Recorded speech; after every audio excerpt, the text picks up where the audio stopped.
Bem, boa tarde, bom dia, boa noite. Não sei que horário você está vendo esse vídeo, mas aqui é mais uma sessão do Conversa Afinada, né, para a gente conversar um pouco sobre história e música, né, e especialmente no Brasil no século XX. Aí hoje eu convidei o professor Deneil para bater um papo com a gente sobre a música brasileira dos anos 60, anos 70. Parece que tem uma guinada muito grande na música brasileira nesse período e tentar entender o porquê disso, né? E conversar um pouco com o professor. Estou muito contente de participar, porque ele junta um pouco esses dois mundos, o mundo da docência e o mundo da música numa mesma pessoa. Então é bom para a gente ter uma percepção um pouco mais refinada, né, do que foi a produção desse período.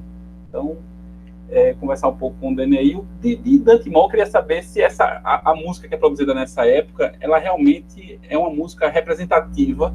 Se a gente pensar a música brasileira do século XX, lá desde pelo telefone até, sei lá, um Zé Cabaleiro, sem pensar toda essa trajetória, a música dos anos 60 e 70, ela é uma das mais importantes ou é só mais um episódio desse século?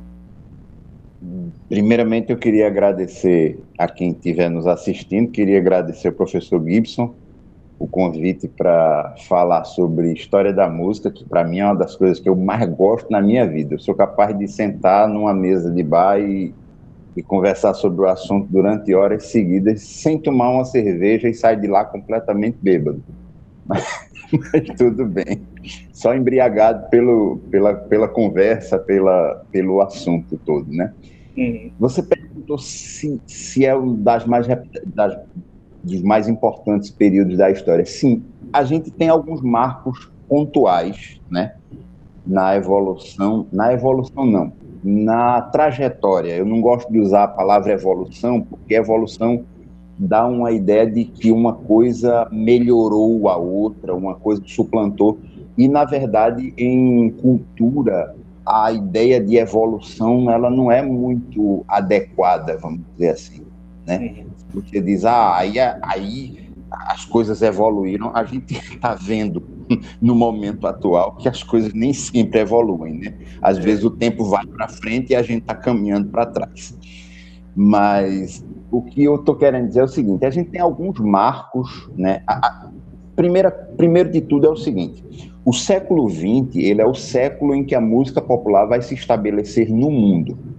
Ela vai ganhar importância por causa da indústria fonográfica, ou seja, por causa do fato de você poder gravar a voz e os instrumentos, né? Que isso é uma invenção do final do século XIX.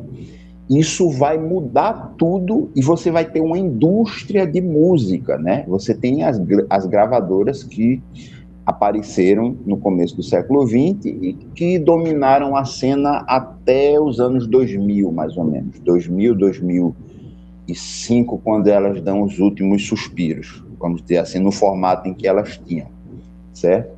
Então, os anos 60 e 70, eles têm importância no sentido, algumas pessoas dizem no sentido de modernizar a música brasileira. Eu não concordo, eu acho que apenas assim a gente teve espaço para outras influências, tá certo? Mas isso não aconteceu sem vamos dizer assim, sem que pessoas que eram muito importantes no cenário da música brasileira até então perdessem o seu espaço na grande mídia, nas gravadoras, tudo mais. Se a gente tratar dos anos 60, veja, 58 seria, vamos dizer, o marco inicial da Bossa Nova. E a Bossa Nova não é vamos dizer assim, um gênero musical que teve grande fôlego. Claro, você tem gente fazendo bossa nova até hoje, você pega gente fazendo, mas não é nada tão significativo quanto que o João Gilberto e Tom Jobim fizeram ali no final dos anos 50, certo? Por volta de 62, 63, a bossa nova já tinha meio que já tinha se esgotado enquanto gênero musical comercial. Porque, assim, não dá para a gente imaginar que a gente tenha importância dentro do espaço do capitalismo, importância de um gênero musical, se ele não ganha projeção comercial. Né? A gente está falando de música popular gravada, música popular de massa, tá certo? Claro que eu não estou falando da música de tradição oral, que daria uma outra conversa enorme, né?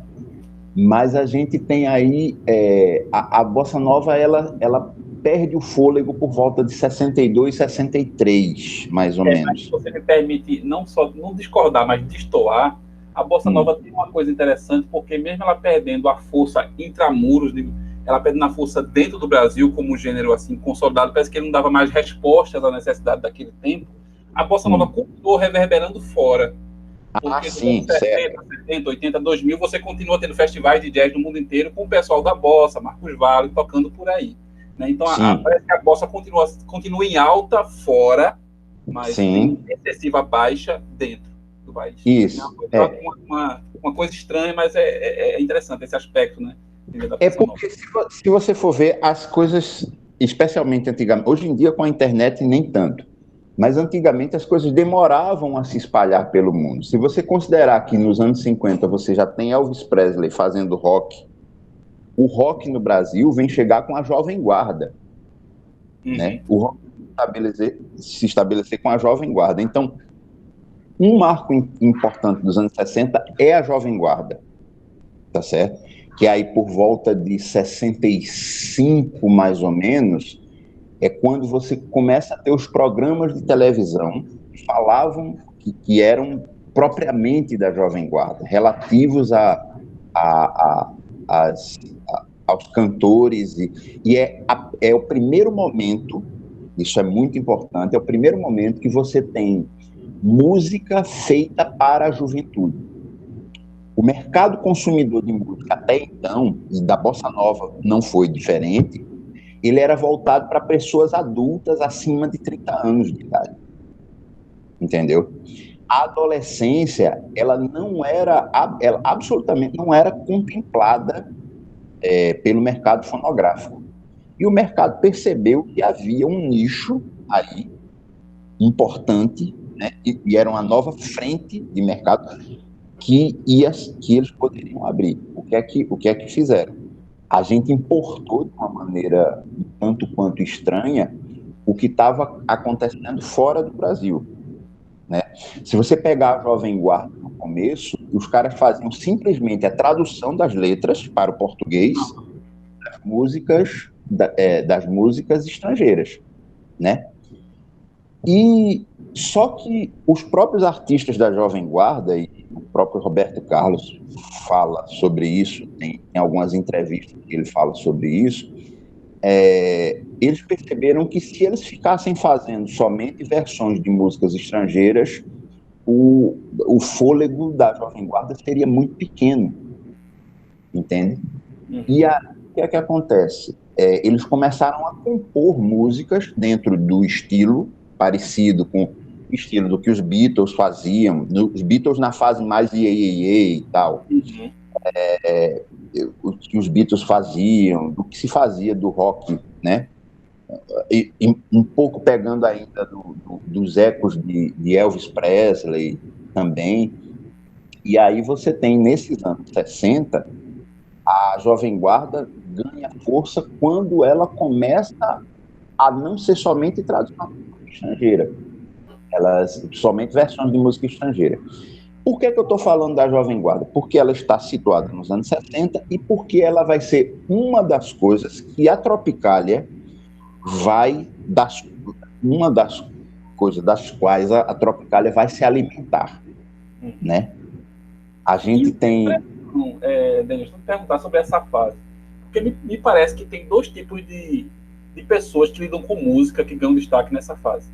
Tem aqueles que vão aprofundar a influência de alguns estilos. Você falou aí a Jovem Guarda, que ela vai, parece que, se aprofundar na coisa do rock. Você tem a linha mais, parece que em torno do Chico, não sei, Milton, que vão aprofundar um pouco as tradições da música brasileira, a modinha, a valsa, o samba, o machixe. E você tem o pessoal da Tropicália, que quando eu escuto a música Tropicália, parece que eles estão meio indecisos, digamos assim. Ele começa um machixe, mas no meio o machixe vira uma outra coisa, e parece que não é um estilo muito bem definido, ao contrário desses outros dois grupos, do pessoal da Jovem Guarda e do pessoal mais do samba MPB, assim. Aí eu fico um pouco com essa coisa destoante na Tropicália, que parece que é e não é. Por exemplo, eu lembro que Alegria, que os alunos ouviram, é uma marcha ranch, né? É um frevo, né? Mas não é um frevo tão frevo como eu estou acostumado a ouvir. É um frevo meio estranho. Uhum. É assim mesmo? Veja, na verdade você tinha, vamos dizer, nichos, né, de mercado. Você tinha, veja, nos anos 50 se estabeleceu um monte de coisas, inclusive Luiz Gonzaga, Jackson do Pandeiro, entendeu? Que posteriormente veio o rótulo MPB, que significa basicamente nada, né? MPB, música popular brasileira. Sim, funk é música popular brasileira, mas ninguém vai enquadrar funk como MPB, não é isso? Então, o que acontece é o seguinte, você está completamente correto aí nessa questão de colocar. Você tem um pessoal que lida com a tradição do samba, tá certo? E que é meio que descendente da bossa nova, aí também, tá certo? Você tem o pessoal da Jovem Guarda, e a Tropicália veio meio que para apaziguar os ânimos. Por quê? Porque chegou a haver passeatas contra o uso da guitarra elétrica, contra o uso dos instrumentos como bateria, baixo, teclados, no sentido teclado eletrônico, que na época era chamado até de órgão eletrônico, né? Você teve esse tipo de passeata. Você imagina o que é a pessoa ir para o meio da rua para dizer abaixo o uso da guitarra elétrica, do qual, inclusive, Elis Regina participou. Uhum. Essa passeata, Elis Regina participou. Posteriormente, Elis Regina cansou de usar a guitarra nas músicas dela, né? É aquela história, você mudar o pensamento não é um problema, o problema é você ficar rígido naquilo que você, né, achando que fundamentalismo é tudo. E a gente sabe qual é o resultado de fundamentalismo na vida das pessoas, né?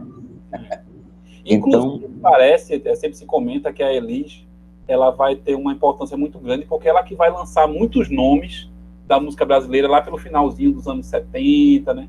Acho que ainda é começo dos 70, né? Muita figura que a gente conhece hoje lá, Ivan Lins, Gonzaguinha, Dom Bosco, né? É tudo, assim, quem vai abrindo as portas lá é a Elis com o Filho da Bossa e outras coisas. Ela era toda poderosa das gravadoras, né? Assim, ela era artista queridinha. Mas a gente chega lá nos anos 70. Só para a gente fechar essa questão relativa à Tropicália. Com essa história das passeatas, né, você tinha uma polarização entre quem era tradicionalista, que achava que os instrumentos da tradição brasileira eram o violão, o cavaquinho, o pandeiro, sabe, o baixo acústico. Interessante é você ver como muitas vezes o discurso do nacionalismo ele é um discurso equivocado. Por um detalhe simples. Se a gente fosse defender o uso de instrumentos brasileiros, nem o violão, nem o pandeiro, nem o cavaquinho, nem o baixo acústico, nem o acordeon, nenhum desses instrumentos é brasileiro. Nenhum desses é brasileiro.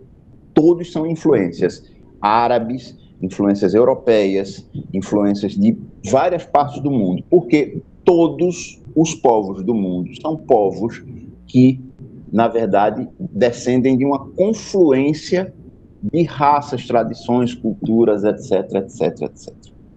Né? Então, assim, a gente vê que é um discurso um tanto quanto vazio. Mais uma coisa, os nacionalistas tinham razão. A invasão cultural que aconteceu com o rock, com esses gêneros estrangeiros, ele tinha um propósito político dentro do Brasil. A gente estava terminando de se alinhar culturalmente com os Estados Unidos. Veja que em 64 a gente tem o golpe militar, tá certo? Não é por acaso que você tem em 65 a explosão do Iê, da chamada Jovem Guarda, tá certo? Roberto Carlos ganha um programa de TV, tá certo? Em que ele tinha um espaço midiático enorme, O próprio Roberto Carlos, hoje ele nega, ele diz que não tem posicionamento político nenhum, mas há entrevistas em jornal escritas em que ele diz, não, meu posicionamento político é de direita, é alinhado com o governo militar, e todo mundo sabe disso.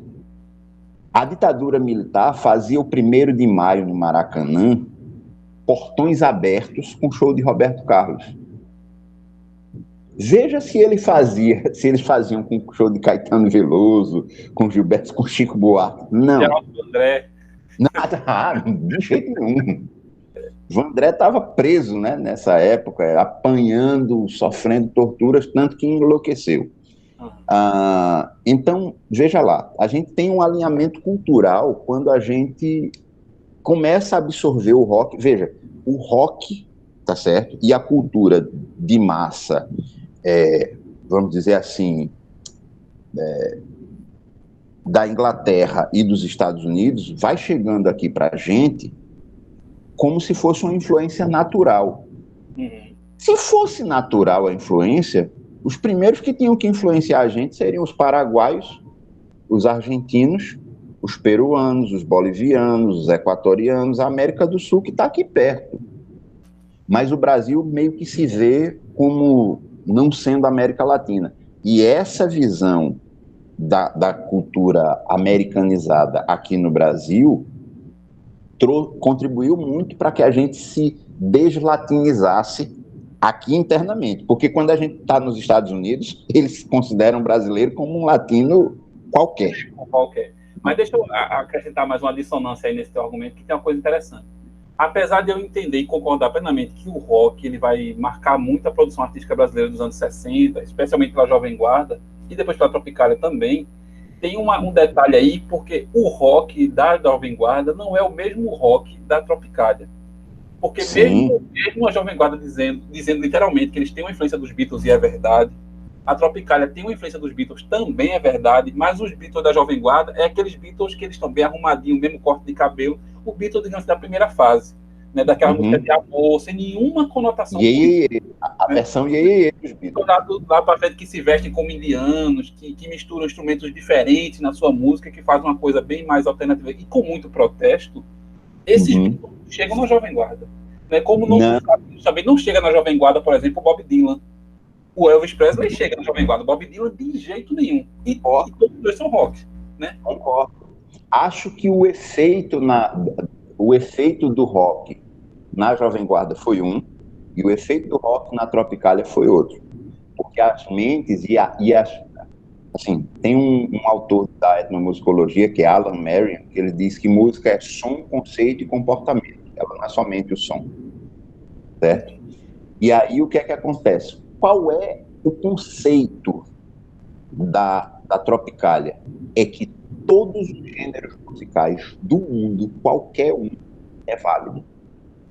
Qualquer gênero musical pode ser uma influência boa para você colocar no seu caldeirão cultural, vamos dizer assim. Enquanto que a Jovem Guarda e os tradicionalistas do samba, né, que vinham antes, não, eles colocavam mais muros. A Jovem Guarda diz, abaixo os muros, abaixo as tradições, né? A Jovem Guarda não, a Tropicália, né? Desculpe, eu falei Jovem Guarda, a Tropicália. A Tropicália, ela vai dizer, vamos quebrar, tanto é que uma das músicas emblemáticas, que é Panis et Circenses, né?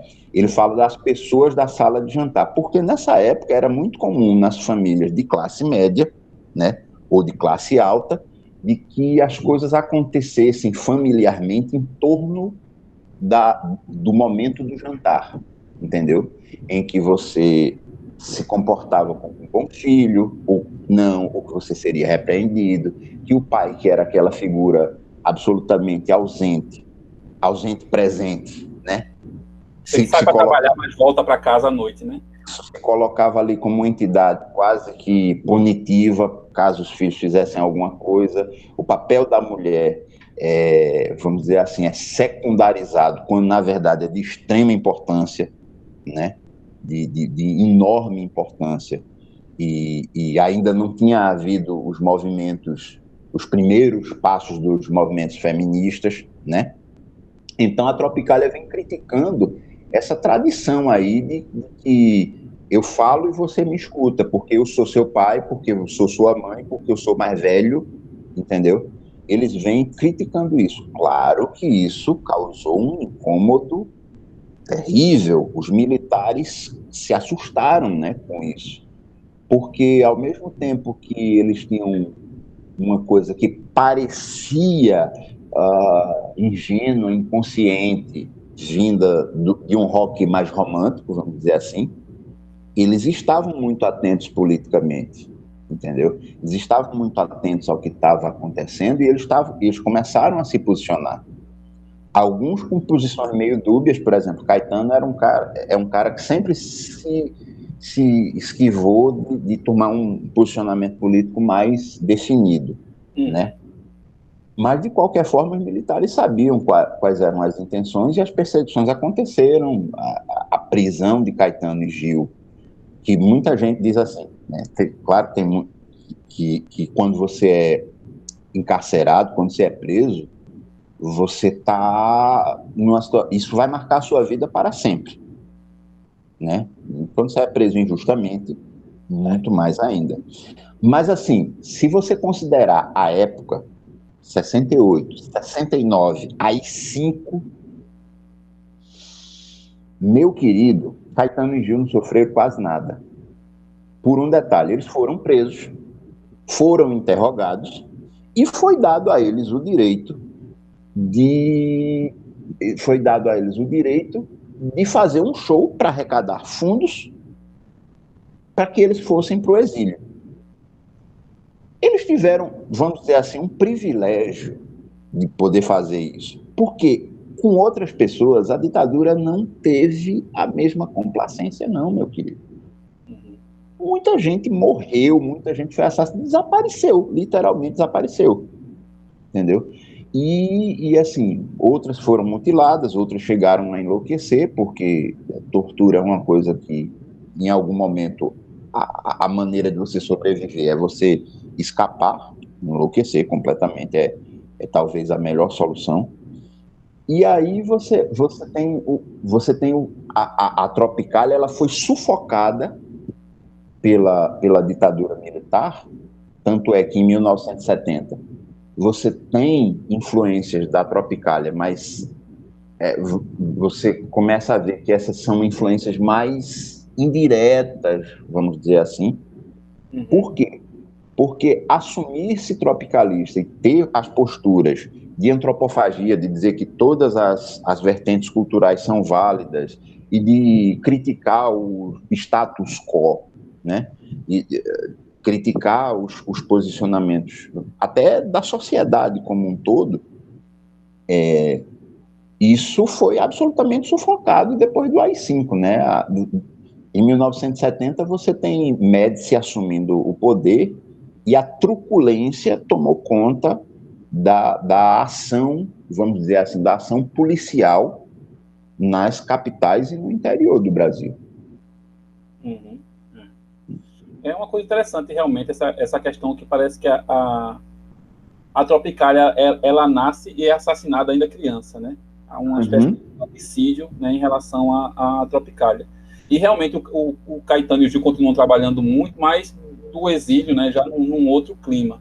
Eu lembro que até no livro dele, no Verdade Tropical, o Caetano fala dos 2 meses de prisão e realmente ele até chama de Narciso em férias, né? Um tempo que ele está meio que afastado da vida artística, mas que ele não sofre opressão direta, assim.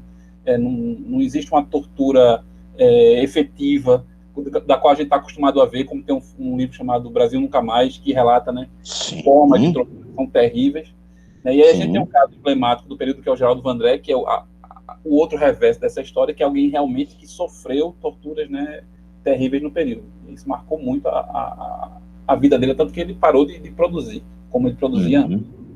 Mas a Tropicália parece que ela ainda fica meio como essa tentativa de sintetizar a coisa da cultura brasileira, né? Eu lembro que a música lá, a Tropicália do Caetano, né, ele fala de Ipanema e Iracema, né, bossa e fossa. Ele vai elementos distintos da cultura brasileira, tentando colocar tudo numa mesma canção, né? Que às vezes parece Aquela canção, para mim, Gibson, ela é o melhor panorama da música brasileira, da cultura brasileira como um todo, de 1968.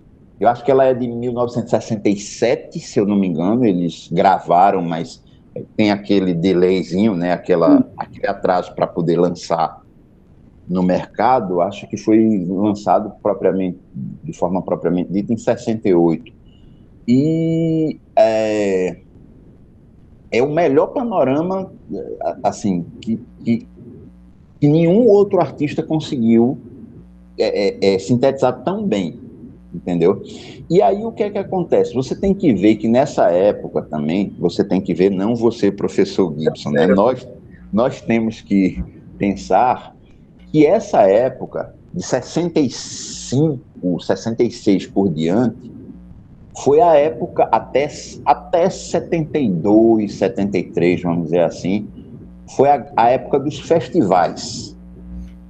E esses festivais foram extremamente importantes para o Brasil, porque eles revelaram para o grande público vários artistas, inúmeros. Se você pegar toda a, entre aspas, MPB, né, que vem ganhar o mercado fonográfico na segunda metade dos anos 70, todos eles participaram do festival, ou ficando em primeiro, ou ficando em segundo, ou sendo classificado, apareceram de alguma forma em festival. Engraçado que nem sempre os primeiros lugares foram os que tiveram melhor desempenho do ponto de vista... A posteriori, né? A posteriori, exatamente. Que é aquela história, né?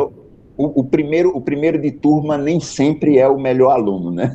Você disse até uma coisa interessante, você usou o verbo apareceram, porque é importante também lembrar dos festivais, que os festivais coincidem com a chegada da televisão. Então você falou muito da música anteriormente, que era uma música feita para a classe mais adulta, mas era uma música de rádio, de ouvir no rádio, ou de você ir para uma floresta, então era coisa de gente grande. Né? Com a chegada da televisão, como a música chega dentro de casa, com os festivais, parece que ela realmente ganha esse novo nicho, e realmente os cantores começam a aparecer. Então os cantores não é mais só aquele cara que se preocupa com a voz, você fica ligado no jeito como ele se veste, como é que ele corta o cabelo, se corta, se não corta, de que grupo ele faz parte. Então a imagem do cantor começa a ser algo muito importante também, né, na produção musical brasileira. Na verdade, a imagem do cantor, ela sempre foi importante. Permita-me abrir um ponto de discórdia. Sempre foi importante, porque se você não tinha televisão, mas você tinha o cinema. Os cantores, desde os anos 40, dos anos 30, eles já apareciam nos primeiros filmes que eram com som, né? Que é final dos anos 20, começo dos anos 30, eles já aparecem, né? E aí tem toda uma indumentária cuidada e tal. Eles estão se comunicando visualmente com o seu público, e tinha também as revistas do rádio, né? Tinha as fotos, e as pessoas ficavam ali se deliciando com aquilo, né? E os caras forjavam brigas entre cantores rivais, que na verdade os caras eram amigos e tudo mais, né? Então, mas isso é muito ligado à figura do cantor, né? Porque se você for ver, por exemplo, sei lá, um Ismael Xavier, um Lupicínio Rodrigues, um Noel Rosa, não me parecem umas figuras tão galantes como os cantores tentavam aparecer, né? Mas não eram as pessoas que apareciam mais nessa época, Gibson. Esses caras não eram os grandes nomes midiáticos. Os grandes nomes midiáticos eram, por exemplo, Francisco Alves. A gente está indo lá para trás, viu, gente? Só para situar você. A gente voltou para os anos 40, né? Francisco Alves não aparecia sem uma goma no cabelo, meu querido. Francisco Alves não tirava uma foto que não fosse de paletó. Entendeu? Então, assim, que havia uma preocupação, sim. Agora, com a ideia da imagem, do audiovisual, né? De você ter a televisão mostrando ali em tempo real, né? Que nessa época não havia videotape, não havia fita, não havia como gravar. Imagine que a televisão fazia transmissões nos anos 70 transmissões exatamente ali em tempo real, era o que estava acontecendo. Se acontecesse alguma besteira, ia aparecer tudo. E tanto é que a linguagem da televisão não estava estabelecida. As transmissões eram feitas normalmente de grandes teatros, né? De grandes teatros. Aqui em Recife, a televisão vem se estabelecer em fins dos anos 60, começo dos anos 70, que é quando ela começa a ficar acessível enquanto aparelho, né? Desde 1950 já existia TV no Brasil, mas era um item para pessoas riquíssimas, né? Ela vem começar... Eu me lembro que meu pai, por exemplo, comprou a primeira TV da família dele toda, que é uma família numerosa, a primeira TV da família toda em 1970, para assistir a Copa de 70. Era aquela TV de tela plana, a TV, entende? Preto e branco e tal. Então, o que é que acontece? Você tem esse final dos anos 60 sufocado pela ditadura, tá certo? A Tropicália teve que ser silenciada, mas os festivais continuaram acontecendo. É certo que os mais importantes festivais aconteceram na segunda metade dos anos 60, entre 65 e 70, tá certo? E todos os cantores, Milton Nascimento, João Bosco, Gilberto Gil, Nana Caymmi, Elis Regina, todos participaram, Simonal, todos participaram de festivais. Todos, sem exceção. O próprio Roberto Carlos, mesmo tendo o espaço que ele tinha na Jovem Guarda, ele esteve nos festivais, porque ele sabia que ali era um espaço importante. Há gravações de bastidores dos festivais disponíveis no YouTube e tudo mais. E mostra Roberto Carlos conversando, ele meio desenturmado ali e tal. Tem um filme muito bom sobre isso, que eu acho que é Uma Noite em 67. Sim. Que mostra bem, né? Inclusive, o Roberto Carlos participou do Festival 67 e está lá. Isso. Pois é. Então o que é que acontece? Esses festivais, eles davam espaço para vozes, vamos dizer, vozes no sentido de gêneros musicais, estilos diversos. Além disso, você tinha a música midiática que era de um outro caráter. Completamente. Agora, tem uma coisa curiosa nos festivais, eu nunca investiguei muito isso, não, mas é todo mundo praticamente de uma mesma geração, né? Você vê a variação de idade nos festivais, todo mundo tem mais de 20, 25 e 35. Nascidos entre... Nos festivais, não tem o pessoal mais... Não. Nascidos entre 40 e 45, mais ou menos. Todo mundo mais ou menos na mesma faixa etária. Isso. E aí você tem, porque se abriu o nicho para a música da juventude, tá certo? Com a coisa da Jovem Guarda. E aí, quem participava eram pessoas entre 20 e 30 anos de idade, em geral. Eu acredito, eu tô só especulando, eu acredito até que tem uma coisa importante aí, que eu acho que a música dos festivais ela vai atrair para si a música universitária. Esse pessoal que fazia graduação, todo mundo estava fazendo alguma graduação na época, aí devia tocar lá no DA, na faculdade, e aí ia ganhando projeção, e aí era trazido, né, para os festivais. Eu tenho a impressão que o caminho era mais ou menos esse, né? Caetano Veloso. Aqui em Pernambuco tinha o CPC, né, o Centro de Cultura Popular, então também projetou muitos nomes, né? Aqui. Sim. As universidades, elas tiveram um papel importante porque elas eram centros em que as pessoas estavam estudando sobre sociologia, né, filosofia, história, etc. E o movimento estudantil no final dos anos 60 era muito importante, tanto é que foi igualmente sufocado, né, reprimido com truculência, né.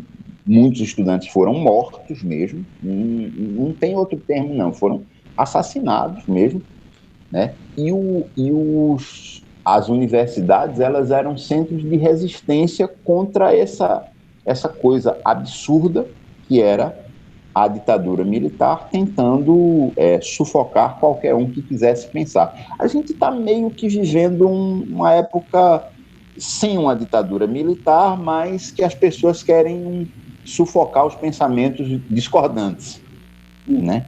Querem achar que existe o bem e o mal, né? Assim, essa pessoa é boa, essa pessoa é ruim, né? E quando a gente sabe que o ser humano é muito mais complexo do que isso, né? A gente chega nos anos 70, Gibson, com um cenário completamente estranho. Eu acho que o período mais... Os períodos que se seguem, 70 e 80, são os períodos mais estranhos da história da música para mim. Primeiro porque você teve os precedentes da Bossa Nova, da Jovem Guarda, da Tropicália, é muita coisa, é muita informação chegando, entendeu? E nos anos 70 você tem o silenciamento de tudo isso por meio da ditadura militar. O que é que vai acontecer? Você vai ter, nos anos 70, o surgimento, por exemplo, de um samba menos engajado politicamente, vamos dizer assim, tipo Benito de Paula, né? Benito de Paula era uma figura midiática importantíssima nos anos 70. Tanto é que tinha um programa chamado Som Brasil, que cada ano ele era comandado por uma pessoa. Em 75 ele foi comandado por Benito de Paula, que a essa época estava ganhando rios de dinheiro, né? E o que é que acontece? Você pega esse disco, Som Brasil 75, o disco referente ao programa, é um disco que tinha na minha casa, então na minha infância eu ouvi bastante. Não tem nada referente à política ali. Nada. É incrível como não tem nenhuma referência política. É só assim vamos curtir a vida, vamos balançar, vamos, né, e vamos nessa onda. Ou seja, a música para anestesia. A verdade é essa, né? E tanto é que não é... se você for ver, não tem muita coisa do Brasil que tenha sido tão significativa quanto Bossa Nova, Jovem Guarda e Tropicália, né? E se você olhar também para o lado da nossa região, Luiz Gonzaga, etc., que tenha surgido nos anos 70. Não tem nada que tenha tido a força, vamos dizer, e a perenidade. Porque não é somente o sucesso imediato de mídia, né? É como é que isso vai se manter ao longo do tempo. Porque se você for ver, por exemplo, a Bossa Nova, ela não foi uma unanimidade no Brasil. Você tinha gente que simplesmente não gostava de Bossa Nova. Ela foi um nicho específico, mas ela tinha uma proposta mais densa, vamos dizer assim, musicalmente, tecnicamente também, né? E isso faz com que a Bossa Nova chegue aos nossos dias, né? Com vigor. Esses anos 70, assim, uma grande constelação, eu tenho a impressão também que pode ser um efeito de que aqueles que reverberavam a produção artística, para usar uma expressão pesada, não estavam mais entre nós. Tipo, se nos anos 60, 70 você tem um Caetano e tal, mas tinha aquele cara que escutava, tinha um jornalista que fazia uma crítica em homenagem ao disco ou contra o disco. Existia um clima de reverberar a produção desses artistas. Nos anos 70, talvez você não tenha quem reverbere isso, porque essa pessoa ou está exilada, ou está presa, ou está morta. Né? Então, assim, parece que essa produção de maior fôlego artístico, não é nem bom falar isso, mas essa arte mais engajada, acho que isso pode dizer, ela não tem reverberação. Não, nem que produzisse, ela não tem reverberação. Não tem reverberação. Que reverberariam não estão presentes. Isso. Tem um outro detalhe aí, que é o seguinte, os anos 70 tá tudo em suspenso, né? Tá tudo sufocado,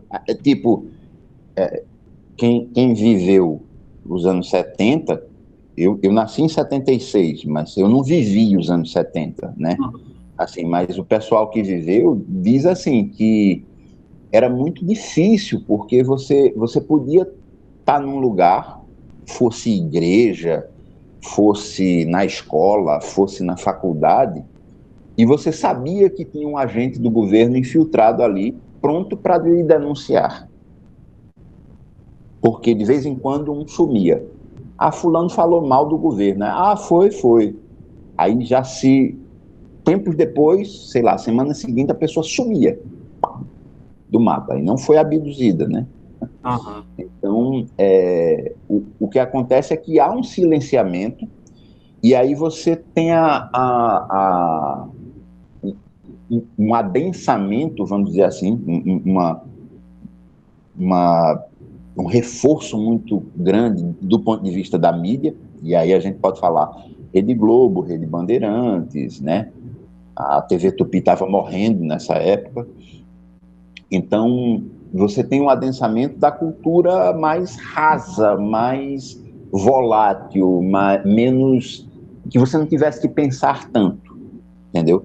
Não é por acaso que aí estão lançadas as bases descendentes da Jovem Guarda do que seria o brega dos anos 70, entendeu? Disse, inclusive, que o termo brega nasce nessa época, nos anos 70, por causa de uma rua que tinha lá, Manuel de Nóbrega, em São Paulo, e aí tinha um letreiro lá, Manuel de Nóbrega, Nóbrega, Nóbrega, e aí... Brega. Brega, né? Aí onde é que você vai? Ah, eu vou lá no Brega. E alguns dizem que caíram a todas as letras e ficaram somente o Brega, de Nóbrega, né? Mas isso não é uma história muito, assim, que se tenha certeza. E aí você tem uma grande produção da chamada música brega dos anos 70, tá certo? Que não é exatamente o brega que a gente conhece hoje, né? Com o tecnobrega e o brega que se tem em Recife. É uma outra vertente, né? A gente precisa ouvir para O mais poder... Valdir Soriano, uma coisa por aí. Soriano, você vai ter Lindomar Castilho. Lindomar Castilho é um cara que comete feminicídio, é preso, né? E depois é solto, porque ele passou um pouquinho tempo preso e é solto porque ele matou em nome da honra. Ele ficou com ciúme da mulher, foi lá, matou a mulher, entende? E isso é o discurso normalizado da época, que querem normalizar hoje de novo, né? Mas, enfim. Então, você tem a música brega com muita força e umas coisas do tipo Gretchen, que nunca foi cantora, tá certo? Mas ela... qual era o grande apelo midiático? O apelo visual de erotização objetificada, vamos dizendo assim, do corpo da mulher, né? Então, se você pega os programas de TV final dos anos 70, começo dos anos 80, você diz, não passa na TV hoje não, um negócio desse. Que a turma cairia em cima, sabe? Era um negócio assim, absurdo. Era um negócio assim, absurdo. E a ideia de que, né, a sensualização pelo pior viés, vamos dizer assim, veja, eu não sou moralista, não passo muito longe disso, não é isso que eu estou dizendo, mas você tem uma sensualidade que é voltada para a objetificação mesmo, para você fazer do corpo da mulher e da imagem, da figura e da presença da mulher um mero objeto, né? Um mero objeto midiático para vender produtos, vamos dizer assim. Mas, e aí, sem querer divergir, mas já divergindo muito, acho que adoro que você divirja. Veja só, meu amigo, tem até uma música que eu queria lembrar, só para essa coisa que você falou do Lindomar Castilho. Tem uma música que eu não me recordo agora, que ela é sempre cantada em inglês, inclusive cantada pelos grupos de Jovem Guarda em inglês, né? Tipo The Fevers, esses outros grupos que cantam em inglês. E tem uma música que fala da história de um cara que ele mata a esposa, né? E ele mata a esposa por desconfiança, ciúmes, coisas do gênero, e ele escreve a música se desculpando.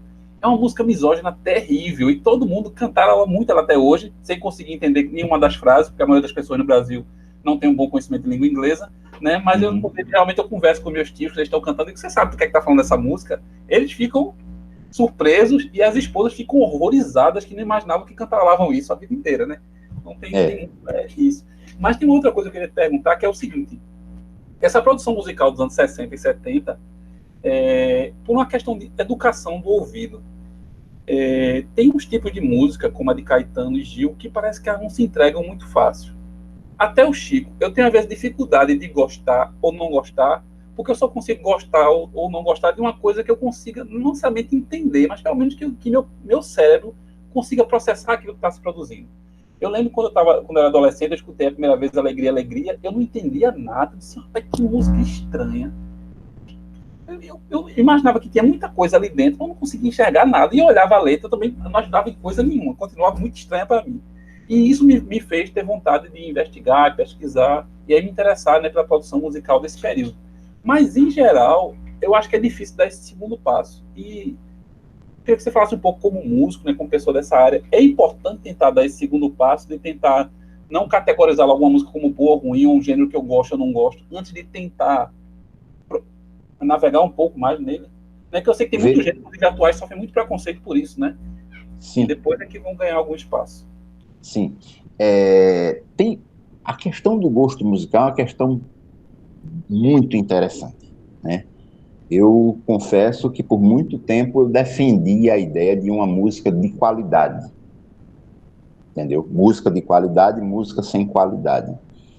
Só que isso não existe, por um detalhe simples. Música boa, para mim, ela só tem uma definição. É aquela que é significativa para você. Muita gente chega para mim, Gibson, tentando perguntar assim, os alunos fazem isso o tempo todo, os colegas, professores, chegar e dizer, fulano de tal é boa cantora, fulano de tal é um tal grupo assim, é um grupo bom. Eu não tenho resposta para isso. Eu não tenho resposta para isso, por quê? Porque eu vou falar a partir do meu gosto musical, e o meu gosto musical vai estar imbuído dos meus preconceitos. Dos meus conceitos e dos meus preconceitos, certo? Uhum.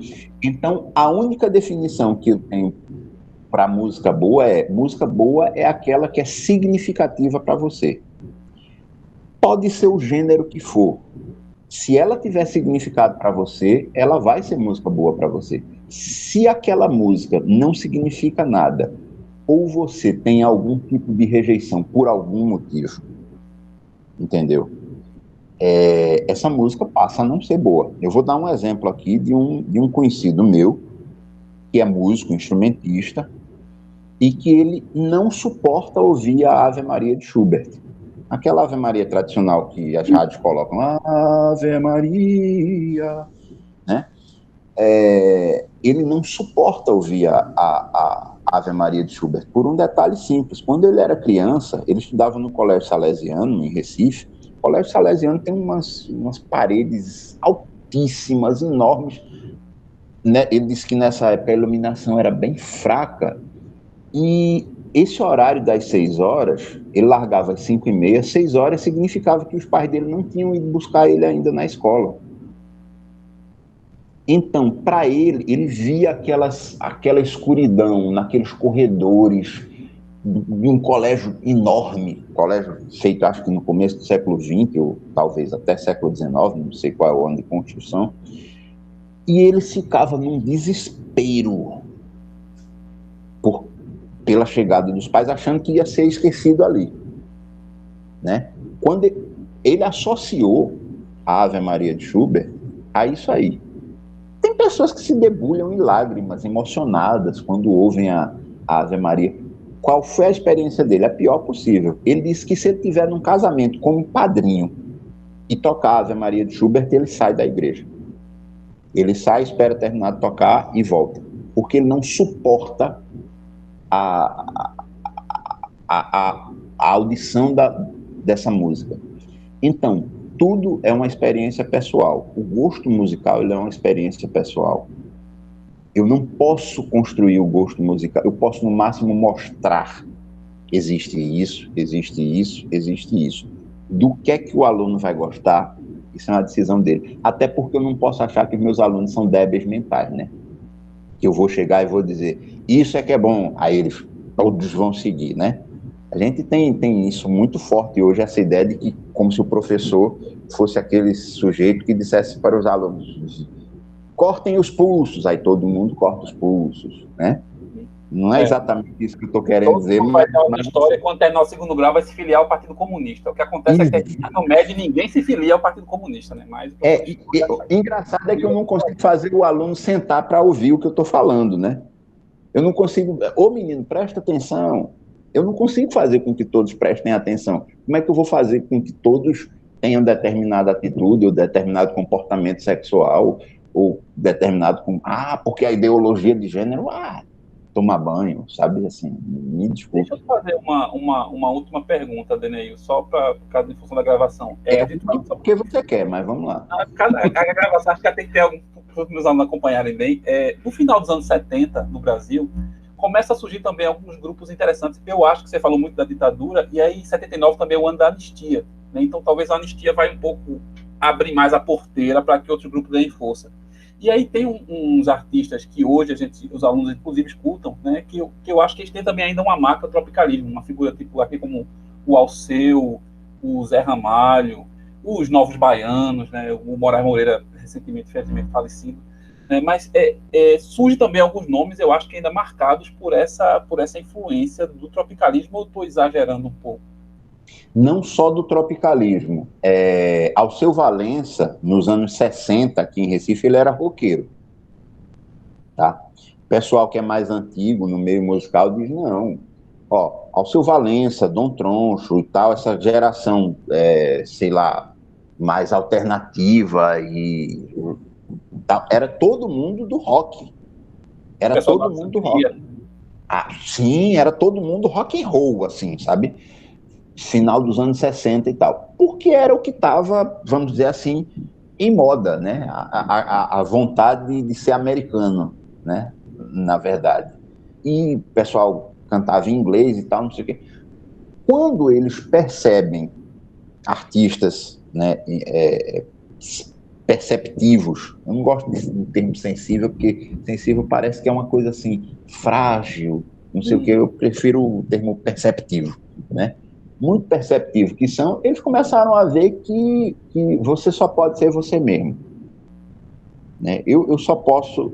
Se eu quiser ser a rainha da Inglaterra, é um problema, né? Eu vou ter que operar, fazer uma operação de mudança de sexo, vou ter que ganhar uma guerra na Inglaterra, eu vou ter que tomar o trono. Dá um certo trabalho. Se eu quiser ser Deneil, fica um pouco mais fácil. Não é fácil você ser você mesmo. E não vai ter tanta concorrência a ser você mesmo. Exatamente, até porque eu só tenho eu mesmo, né? Isso não é exatamente uma vantagem, mas tudo bem. Mas o que eu estou querendo dizer? Essa galera era uma galera rock and roll, entendeu? E depois eles começaram a colocar elementos de música brasileira. E por conta da Tropicália, começaram a se voltar para a própria cultura brasileira. Alceu Valença, por exemplo, o cara que deu a mão a Jackson do Pandeiro quando a carreira de Jackson do Pandeiro estava em baixa, entendeu? Final dos anos 70, Jackson do Pandeiro morre em 82. Ele tinha feito o projeto Pixinguinha em 79, se eu não me engano, junto com Alceu Valença, que Alceu Valença tinha chamado ele para fazer, entendeu? E essa geração de Alceu Valença, Zé Ramalho, Moraes Moreira, não sei o que, todo mundo frequentava a casa de Jackson do Pandeiro também, entendeu? E bebia nessas fontes, porque é aquela história, eles começaram a ver que, assim, o que é que nos faz brasileiros? Não é o rock que nos faz brasileiros, serão os elementos culturais do Brasil, e isso é uma coisa que eu acho que é muito importante e às vezes difícil para quem é muito novo entender que a gente só pode ser a gente mesmo. Se a gente tentar importar modelos de cultura, de música, de política, de sociedade, né, importar coisas, muito provavelmente, se a gente não fizer as adaptações, a gente vai esbarrar num grande erro. Num grande erro.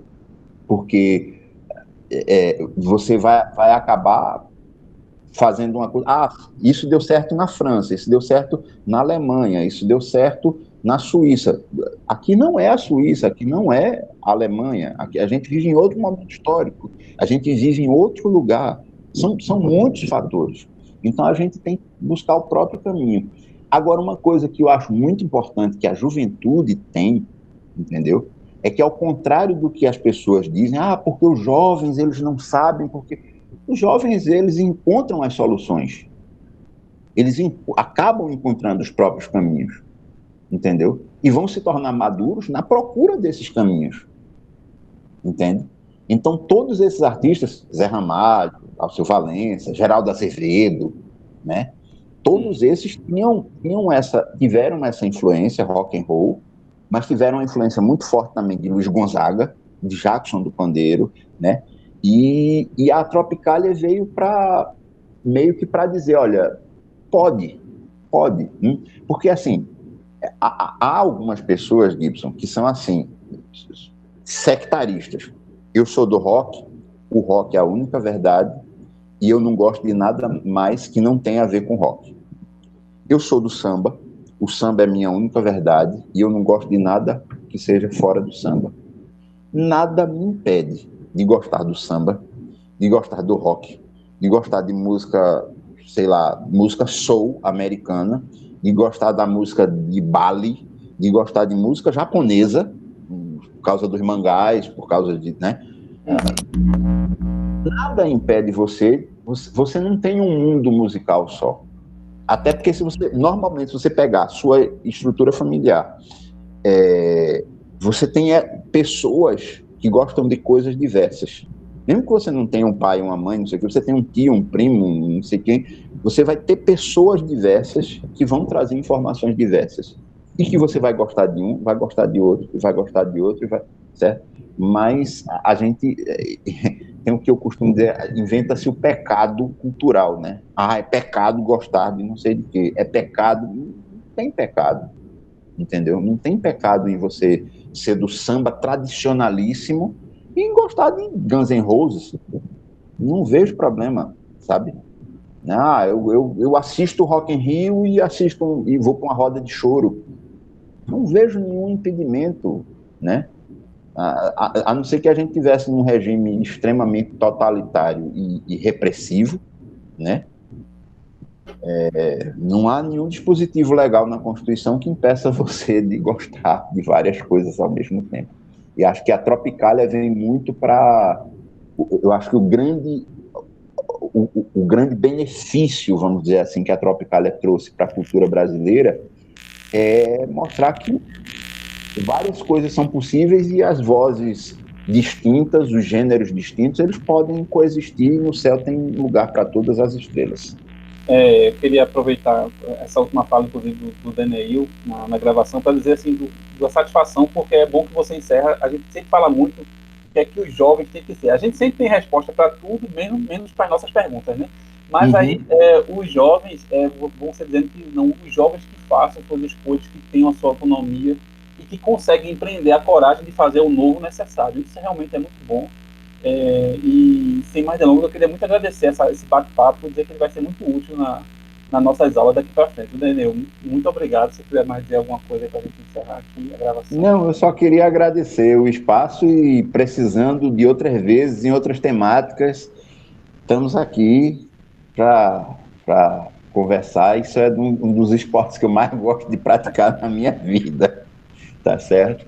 E com essa pandemia fica essa coisa mais distante, né? Mas, assim, conversar para mim é uma coisa maravilhosa e ter a oportunidade de falar para o público que você trabalha, que a maioria foram meus alunos também, né? Queria mandar, inclusive, um abraço aí para todo mundo que é do sexto período, que teve aula comigo, ou que me conhece, né? Eu acho que esses debates, essas ideias colocadas, isso o que eu falei não quer dizer que a única verdade é o que ele está falando, que ele é o professor de música. Não, eu posso ter falado besteira. Procure, se informe, estude, escute, leia. Isso é o que vai fazer você formar as suas ideias, suas opiniões. Não deixe ninguém determinar para você o que é que você deve pensar, como é que você deve agir.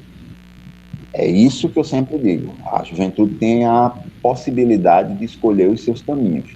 Vai errar? Vai, porque ninguém consegue construir uma história sem errar. Uma história pessoal. Eu estou falando de história pessoal, história de vida de cada um. Ninguém vai conseguir passar por uma trajetória completamente, né, sem erros. Isso, Paulo Freire diz que os erros é que ensinam a gente, né? Quando a gente acerta, a gente só acertou. Quando a gente erra, a gente vai raciocinar, pensar o que é que errou, o que é que poderia ter melhorado, o que é que pode ser de diferente, e provavelmente aquele erro você não volta a cometer. É isso. Tá bom, Daniel. Professor Daniel, muito obrigado e vamos em frente com a conversa afinada. Eu que agradeço. Um abraço.